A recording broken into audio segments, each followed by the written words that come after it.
Tailler ou pas les tomates, eh bien, la question appelle plusieurs réponses. Si on parle de tailler les tomates, il faut envisager deux situations bien distinctes.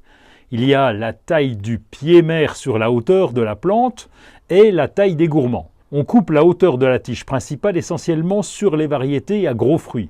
Ceci afin de ne pas épuiser le pied mère qui aurait beaucoup trop de sève à fournir et à faire parcourir dans la plante. Il y a aussi des limites de hauteur comme dans une serre.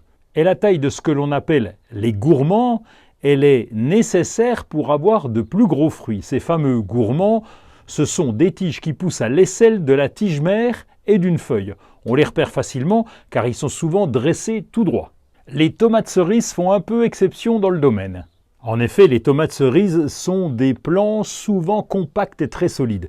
Comme la plante développe de petits fruits, ça lui demande beaucoup moins d'efforts que les variétés à gros fruits. Du coup, on peut largement faire l'impasse de la taille, aussi bien la taille de hauteur que la taille des gourmands. D'ailleurs, ces derniers, sur les variétés de tomates cerises, sont intéressants car ils vont développer des fruits de taille identique aux autres. Sur les variétés à gros fruits, si vous voulez avoir une belle récolte, là par contre, la taille va vous aider.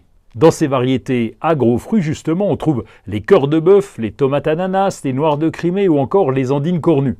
Leur caractéristique est de donner peu, mais de très gros fruits bien charnus.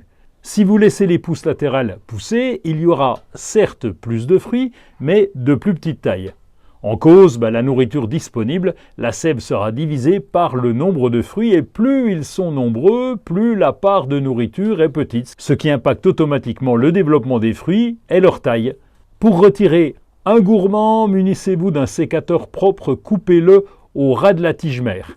Si vos plants de tomates sont cultivés en extérieur, procédez à la taille des gourmands lorsqu'il fait 3 jours consécutifs de beau temps. C'est le temps qu'il faut à la plante pour cicatriser cette blessure et ainsi limiter l'action du mildiou.